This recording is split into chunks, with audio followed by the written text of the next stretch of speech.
Everyone, welcome back to Mamta Nepal tutorial. और guys, इस video के अंदर हम कुछ साइंस के क्वेश्चंस उठाएंगे। ठीक है, ये क्वेश्चंस कहाँ से होंगे? 6th क्लास से लेके 10th क्लास तक की जितनी भी साइंस है हमारी, उन सब से मिक्स्ड क्वेश्चन होंगे। यानी इसके अंदर फिजिक्स भी आ जाएगा, इसमें केमिस्ट्री भी आ जाएगा और इसमें बायोलॉजी भी आ जाएगा। तो जो हमारा साइंस है उसमें अलग से डिफाइन नहीं है कि ये फिजिक्स का ही पोर्शन आएगा, नहीं। हमारे टीजीटी नेचुरल साइंस के अंदर सारे के सारे हमारे क्वेश्चंस आते हैं, फिजिक्स से भी आते हैं, केमिस्ट्री से भी, और बायो से सबसे ज़्यादा क्वेश्चन आते हैं। तो वो सारे की प्रैक्टिस करने के लिए हम स्टार्ट करते हैं। अभी हमें पता है कि हमारे अभी नोट्स पूरे तैयार नहीं हैं, अभी सिर्फ 7th क्लास के ऊपर है। हम जैसे ही ये नोट्स पूरे होंगे वो भी आपको काफ़ी हेल्प करेंगे कॉन्सेप्ट बिल्ड करने के लिए। उससे पहले अगर आप लोगों के काफ़ी कॉन्सेप्ट्स अगर क्लियर हैं तो हम ये कुछ MCQs की प्रैक्टिस कर सकते हैं, जिससे आपको पता चल जाए कि आपके कोई कॉन्सेप्ट अगर रहता है, जो चीज़ आपको लगती है कि ये वाला टॉपिक हमारा नहीं हुआ है, वो वाला टॉपिक मैं अच्छे से करवा दूंगी आपको, जो चीज़ नहीं समझ में आ रही है। तो let's start with the questions. पहला क्वेश्चन है, the green colour of plant is due to the presence of. जो हमें जो प्लांट की जो लीव्स होती हैं वो ग्रीन कलर की दिखती हैं, तो वो ग्रीन कलर किसकी वजह से होता है? क्लोरोफिल प्रेजेंट होने की वजह से। यानी ये जो पिगमेंट होता है हमारे क्लोरोप्लास्ट के अंदर प्रेजेंट होता है, और इसी पिगमेंट की वजह से हमारा जो प्लांट होता है वो ग्रीन कलर का नजर आता है। तो ऑप्शन ए इसका करेक्ट आंसर होगा। नेक्स्ट क्वेश्चन है, during respiration exchange of gases take place. देखो, रेस्पिरेशन वाला जो प्रोसेस है उस टाइम के अंदर एक्सचेंज कैसे होता है हमारी गैसेस का, तो कहाँ कहाँ पे हो सकता है? ट्रैकिया और लेरिंग्स के अंदर हो सकता है, एल्विलाई और थ्रॉट के अंदर हो सकता है, एल्विलाई ऑफ लंग्स के अंदर हो सकता है, या थ्रॉट एंड जो लेरिंग्स है उसके अंदर हो सकता है। देखो, लेरिंग्स का मेन काम क्या होता है? इसका एक्सचेंज से कोई मतलब नहीं है, ये सिर्फ साउंड प्रोडक्शन के लिए होता है। तो लेरिंग्स क्या है? एक वॉइस बॉक्स होता है जिससे साउंड प्रोड्यूस होती है, और थ्रॉट जो होता है उसका भी कोई काम नहीं होता हमारा एक्सचेंज में। तो ये वाले ऑप्शन तो हट ही गए हैं। एल्वुलाई और थ्रॉट, तो ये भी थ्रॉट आ गया, तो ये भी नहीं हो सकता। हमारा मेन आंसर क्या आ जाएगा? Alveoli of lungs. ठीक है, देखो इसको समझने से पहले आप देखो इस चीज़ को समझो। सबसे पहले हमारे जो विंड पाइप होती है, ठीक है, यानी जो ट्रैकिया है, ट्रैकिया हमारे पास क्या है? ऊपर से विंड पाइप हमारा आ रहा है। अब ये क्या करेगा? दो में डिवाइडेड होता है। किसके अंदर? दो ब्रोंकियाई के अंदर डिवाइड होगा। ये किस में डिवाइड हो रहा है? दो ब्रोंकियाई में। जो फर्दर और हमारे पास किस में है? ब्रोंक्यूल्स के अंदर डिवाइड हो जाएगा। यानी हमारी लंग्स जो बन रही है ना, ये लंग्स बनेंगी। तो ये फर्दर क्या है? ब्रोंक्यूल्स के अंदर डिवाइड होगा, और जो ये ब्रोंक्यूल्स होंगे इनका जो एंड होगा वो किस में होते हैं? एल्विलाइज के अंदर एंड होता है इनका। ठीक है, एल्विलाइज क्या होती हैं? यानी एक बैलून लाइक स्ट्रक्चर होता है, इनको क्या कहते हैं? Alveoli. Balloon kind of structure होता है, और यहीं पे क्या होते हैं? हमारी ब्लड वेसल्स प्रेजेंट होती हैं, जो जिसकी कैपिलरी जो होती है ना, कैपिलरी जो ब्लड वेसल्स, यानी देखो ये हमारी ब्लड वेसल्स है, और ब्लड वेसल्स बहुत थिन बन जाती हैं। अगर बहुत पतली पतली पतली पतली हो जाएं तो वो क्या बन जाती है? कैपिलरी। और आगे जाके क्या हो गई? फिर से ब्लड वेसल्स बन गई। तो ये जो कैपिलरी वाला पोर्शन होता है ये काफ़ी पास होता है हमारे किसके? एल्वुलाई। और ये जो एल्वुलाई होता है वो क्या होता है? हमारे पास एयर सैक होता है, यानी एयर के लिए जगह होती है, स्पेस होती है, उसके अंदर ये एयर इसमें ट्रैप हो सकती है। इस टाइम पे क्या होता है? एक्सचेंज होता है गैसेस का। क्या होता है? यहाँ से ऑक्सीजन जो होगा हमारे एल्विलाई से किस में चला जाएगा? ब्लड में, और ब्लड के अंदर कार्बन डाइऑक्साइड जो होगा वो किस में चला जाएगा? एल्विलाई में, और फिर हम बाहर निकाल देंगे। तो ये जो पूरा एक्सचेंज होता है ये कहाँ पे होता है? एल्विलाइज ऑफ लंग्स के अंदर होता है। तो ऑप्शन सी इसका करेक्ट आंसर होगा।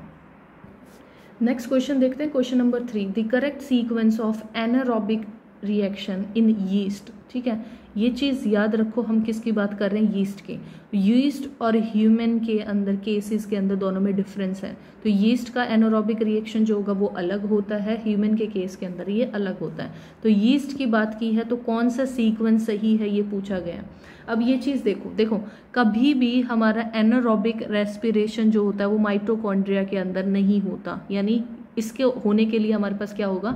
एरोबिक रेस्पिरेशन होता है जब भी माइटोकॉन्ड्रिया के अंदर अगर इन्वॉल्वमेंट दे रहे हैं तो ये वाला ऑप्शन तो हमारा वैसे ही हट गया, यानी फर्स्ट ऑप्शन हट गया, सी ऑप्शन हट गया।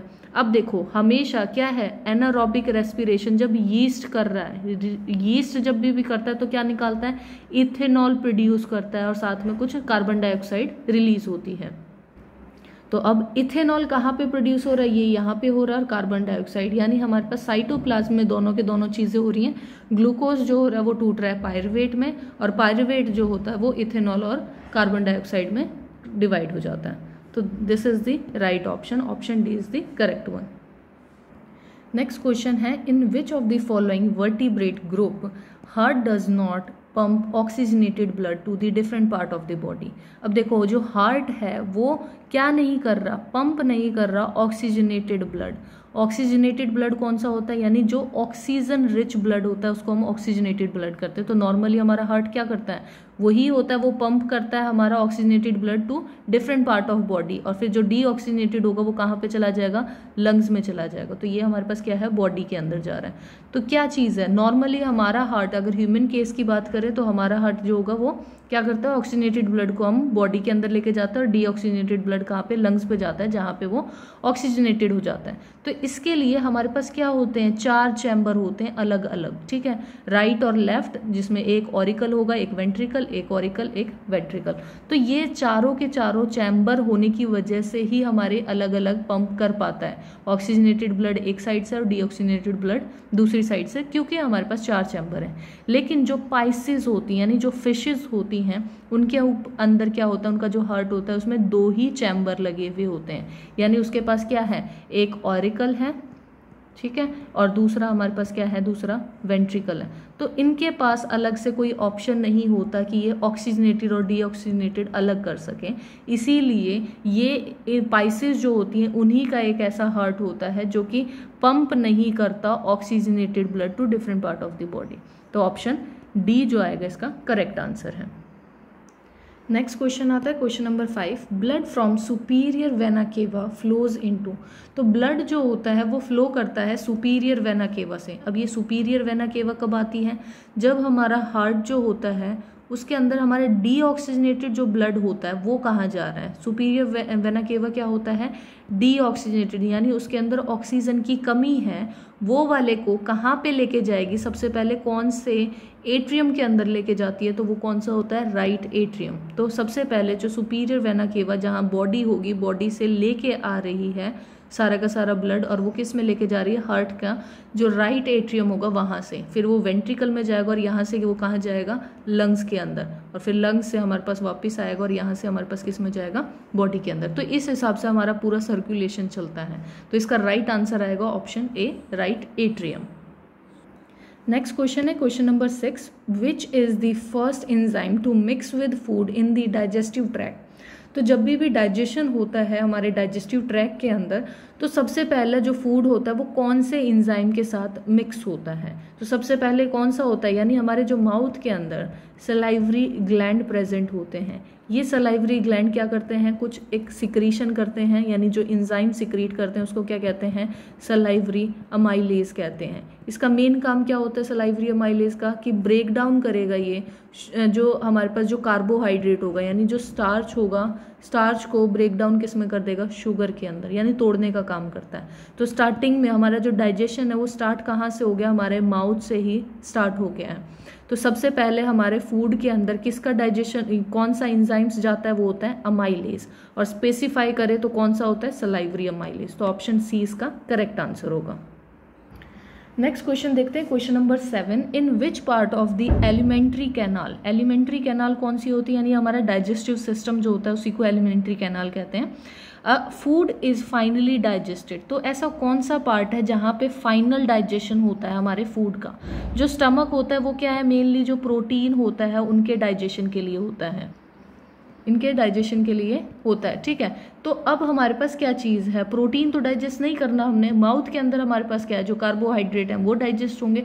लार्ज इंटेस्टाइन में क्या होता है, एब्जॉर्प्शन होता है, ठीक है, एब्जॉर्ब करेगा सारा का सारा सब्सटेंस। कुछ भी ऐसा नहीं होगा कि उसके अंदर हम कुछ इंक्लूड कर रहे हैं, नहीं, इसमें सारे का सारा सिर्फ एब्जॉर्प्शन टेक प्लेस करता है। लार्ज इंटेस्टाइन में कोई डाइजेशन नहीं होता।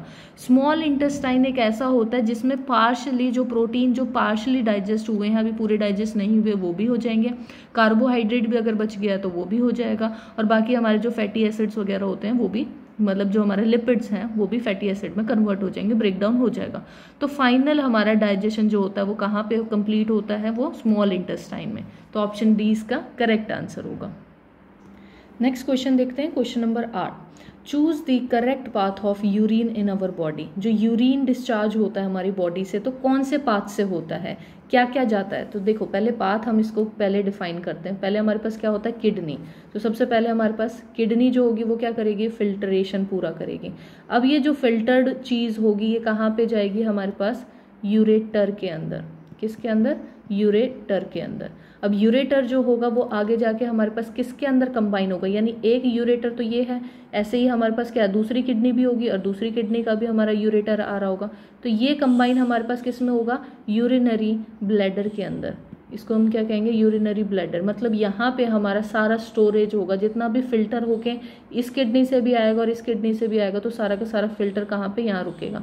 उसके बाद हमारे पास एक लास्ट पैसेज होता है जिसको हम क्या कहते हैं, यूरेथ्रा। और ये यूरेथ्रा एक ऐसी जगह होती है जहाँ से यूरिन जो होगा वो बाहर पास हो सकता है। तो हमारा क्या सीक्वेंस क्या रहेगी, पहले किडनी, फिर यूरेटर, फिर यूरिनरी ब्लैडर और फिर यूरेथ्रा।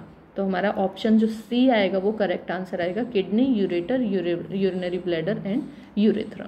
तो इस हिसाब से हमें क्वेश्चंस को अटेम्प्ट करना है। अगर आपको लगता है कि इस टाइप के भी वीडियोस काफ़ी यूजफुल हैं आप लोगों के लिए तो let me know in the comment box. And thank you guys for watching this video. अभी हम इसके साथ और भी मैं वीडियोस डाली हैं जो कि ये जैसे बायो का था तो फिजिक्स की भी एक अलग से आएगी और केमिस्ट्री की भी अलग से आएगी। Thank you guys for watching this video.